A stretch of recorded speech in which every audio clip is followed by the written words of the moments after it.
Belakangan ini, nama Kementerian Hukum dan HAM menjadi sorotan setiap anak muda yang mendambakan kerja sebagai ASN. Bisa dibilang terfavorit berdasarkan jumlah pendaftar yang tiap tahunnya paling banyak.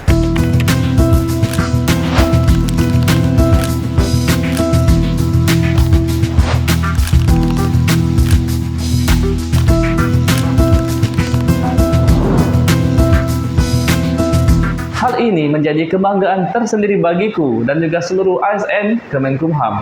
Perkenalkan, Bapak Idris. Saya Idris, saat ini saya bertugas sebagai Divisi Administrasi Kanwil Hukum-HAM Sumatera Selatan. Beliau adalah Kepala Divisi Administrasi Kementerian Hukum dan HAM Kantor Wilayah Sumatera Selatan. Telah menjadi bagian dari Kementerian Hukum dan HAM sejak 1998. Artinya, telah 20 tahun lebih beliau mengabdi di kementerian ini. Di Kementerian Hukum dan HAM ini, saya patut bangga dan bahagia, dan ini menjadi dambaan orang semuanya. Bagi beliau, menjadi seorang ASN adalah kebanggaan tersendiri yang harusnya dimiliki oleh setiap generasi. Melihat antusias anak milenial yang ingin menjadi bagian dari Kemenkumham. Inilah zaman milenial, di mana kita berpacu, di mana kita harus menyuarakan, harus meningkatkan yang namanya Kementerian Hukum dan HAM menjadi yang terdepan. Kementerian Hukum dan HAM ini selalu menciptakan teman-teman yang menjadi kreatif. Apapun yang dihasilkan itu pasti nanti akan menjadi hal yang baru. Namun fenomena yang baru-baru ini terjadi, viral di mana-mana, malah menunjukkan hal sebaliknya.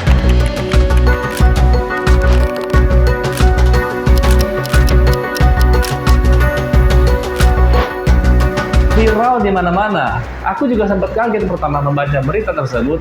Kok bisa kesempatan emas mendapatkan pekerjaan enak dan nyaman dibuang sia-sia? Selamat datang di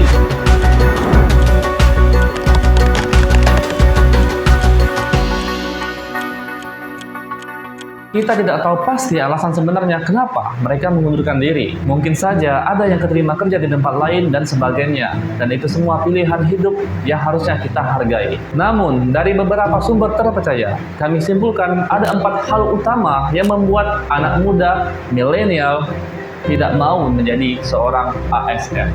Yang pertama, gajinya kecil. Pasti kita akan bertanya kan, aduh, Kementerian Hukum dan HAM ini menjadi favorit. Kenapa kok bisa jadi favorit? Pasti orang bilang di Kementerian Hukum dan HAM itu, Pak, gajinya besar, ada premiumnya. Padahal sama semuanya, padahal sama. Yang tidak sama cuma satu. Dari mulai atas, pimpinan atas sampai ke bawah, dia sangat menjunjung tinggi yang namanya kreativitas.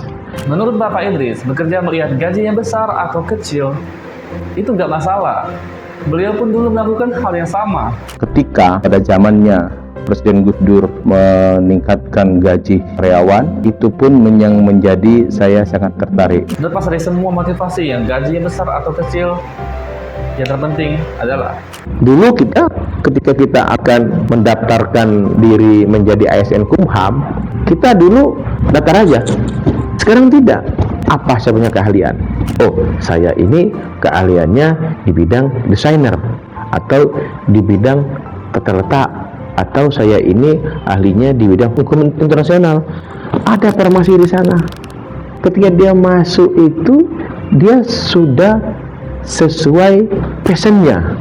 Jadi kalau kita hanya saya masuk sajalah, saya di Kumham mau jadi apalah, nggak apa-apa, yang penting saya mempunyai gaji saya besar, remon saya besar. Tapi tidak itu.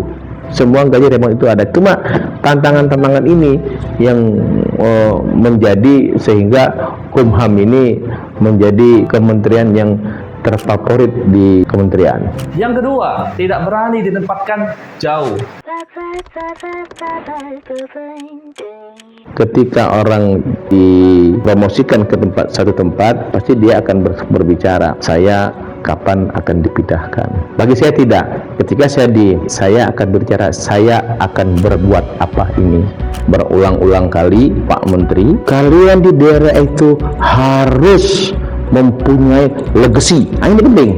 Kalian di daerah itu jangan tidur saja, Ini semangat ini yang harus kita luangkan. Artinya bagaimana cara saya bekerja, harus saya mempunyai legacy, tapi ketika di pertengahan saya harus digeser, bagi saya nggak masalah. Ini yang namanya organisasi. Saya harus berbuat, saya harus melakukan, dan saya harus mempunyai legacy. Ketika itu legacy ini kita tuangkan, ketika ini kita buka, orang akan bertanya, ini berubahnya sejak zaman siapa? Untuk menjadi seorang ASN harus siap ditempatkan di mana saja. Apalagi seperti Bapak Idris yang telah lama jauh dari kampung halaman, lebih dari 20 tahun. Ini menggambarkan siapapun yang menjadi ASN juga bisa seperti Bapak Idris, siap ditempatkan di mana saja dan memiliki keberanian untuk berkembang, bahkan bisa memberikan kontribusi yang positif. Yang ketiga, peluang berkreasi yang terbatas. Ini juga terjadi padaku ketika awal-awal aku menjadi seorang ASN. Aku beranggapan dulu itu menjadi ASN itu kaku dan gak keren. Kerjaannya nurut aja, pulang pergi sebulan dapat gaji dan gak bisa berkreativitas.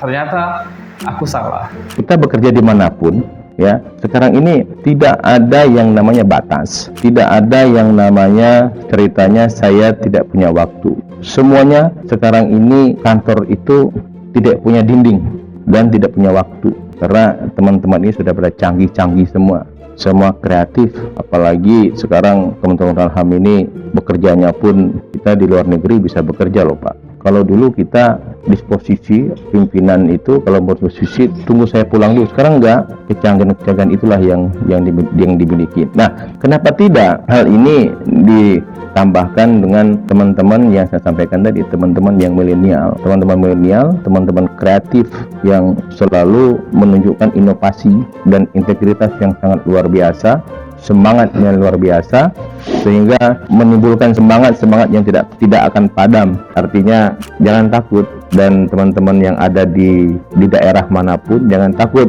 Yang penting kita punya semangat, kita punya kreatif, kita mau di tempat dimanapun kita tetap kreatif. Tidak ada batas bagi kita untuk memajukan Kementerian Hukum dan HAM ini, apalagi pimpinan di pusat itu sangat-sangat mendukung sekali, menjunjung tinggi yang namanya kreatif. Terutama saya hormat sekali dengan pimpinan saya Pak Kakandil, luar biasa sekali. Beliau tidak kalah dengan teman-teman milenial. Artinya ini semangat baru bagi kita. Yang terakhir, yang keempat adalah mental strawberry. Yang paling dikhawatirkan oleh generasi milenial sekarang adalah mental strawberry. Apa itu mental strawberry? Generasi strawberry. Generasi strawberry adalah generasi apa? Generasi yang kelihatannya indah, tapi sebenarnya mereka sangat rapuh. Apakah negara ini memiliki orang-orang yang siap bekerja sesuai dengan kebutuhan kerja? Memiliki kepercayaan diri yang sangat tinggi, merasa semua sudah tahu, namun di sisi lain rapuh. Terkadang rapuh dalam mengambil keputusan yang malah meninggalkan kesempatan yang ada, yang seharusnya bisa membuat mereka bisa berkembang. Di dalam suatu organisasi, ya, terus terang saja, kenapa kok Anda tidak bisa melangkah? Kenapa? Pasti pertanyaannya komunikasi. Penting. Artinya tidak akan bisa maju suatu lembaga, suatu kementerian kalau komunikasinya bawahnya tidak berjalan. Nah, disinilah tempatnya teman-teman yang saya sampaikan tadi, teman-teman milenial ini, di sini tempatnya. Dia sudah segudang kreatifnya, kita tangkap itu. Energik, punya baterai yang bagus, punya semangat yang kuat. Kita sebagai orang yang bukan milenial, kita harus dukung itu. Teman-teman itulah, adik-adik itulah yang akan selalu menjual kementerian ini, sehingga kementerian ini selalu menjadi contoh dan selalu menjadi terdepan. Tunas-tunas pengayaman ini dituntut untuk itu, supaya sampai pelosok tahu seperti apa. Maka dari itu, Kementerian Hukum dan HAM memang sudah sangat terkenal dan keren. Namun itu semua tidak bisa bertahan lama tanpa adanya kamu. Yap, kamu semua generasi milenial.